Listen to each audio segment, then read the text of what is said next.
श्रीमद्भागवतं पञ्चमस्कन्धः अद त्रयोदशोऽध्यायः। ब्राह्मण उवाच दुरत्यये द्वन्द्वजया निवेशितो रजस्तमसत्त्वविभक्तकर्मदृक् स एष साधूतपरपरिभ्रमन् भवाडवीं जाति न शर्म विन्दति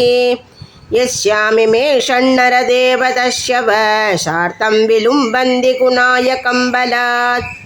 होमायवो यत्र हरन्ति शार्दिकं प्रमत्तमाविश्ययदोरणं वृकाः प्रबोधवीरुत्रुड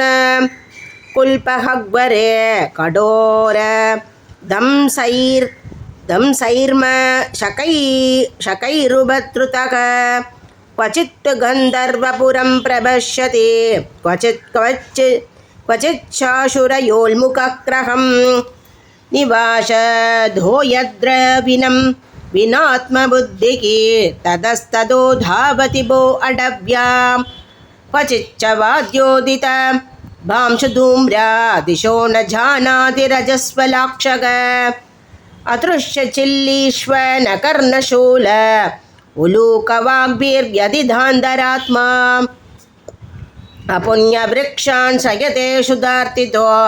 मरीचितो यान्यभिधावति क्वचित्विदो या शरिदोऽपि याति परस्परं सालशते निरन्तः आशाद्यदावं क्वचिदग्निदप्तो निर्विद्यते क्व च यक्षैकृताशुगो सुरैकृतस्व क्व च निर्विण्णचेता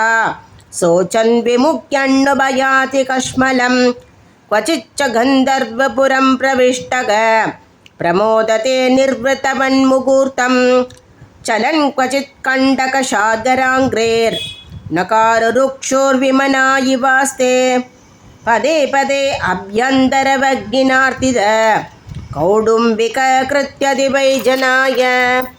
क्वचिन्निकीर्णो जकराहिना जनो नावेदि किञ्चित् विभिने अभवित्तः तष्टस्मशेते क्वच दन्तशूकैर्अन्दोन्दकूपे पतिदस्तमिश्रे गर्गिस्मशित् शूत्ररराशन् रशान् विचिन्वन् स्तन्मक्षिकाभिर्व्यथितो विमानग तत्रादिकृश्रात् प्रतिलब्धमानो बलात् विलुम्भन्त्यततं ततोऽन्ये क्वचिच्च सीतादभवावत् भवादवर्ष प्रतिक्रियां कर्तुमनीश आस्ते क्वचिन्मिदो विबनन् यच्च किञ्चित् विश्वेशमृच्छच्युतवित्तशाढ्यात् क्वचित् क्षीणधनस्तु तस्मिन् शय्यासनस्थानविहारहीनः याचन् परादप्रतिलब्धकामक भारक्यदृष्टिर्लभदेवमानम् अन्योन्यविद्ध व्यतिशङ्गवृद्ध वैराणुबन्धो विवहन्मिदच्च अध्वन्यमुष्मिन्नुरुक्तस्रवित्त भादोपसर्गै विहरन् विबण्णः धांस्तान् विबण्णान् सखितत्र तत्र विगाय जातं परिग्रह्यशार्तः आवर्ततेऽद्यापि न कश्चिदत्र वीरात्मनभारमुपैति योकं मनस्विनो निर्जितदिक्कजेन्द्र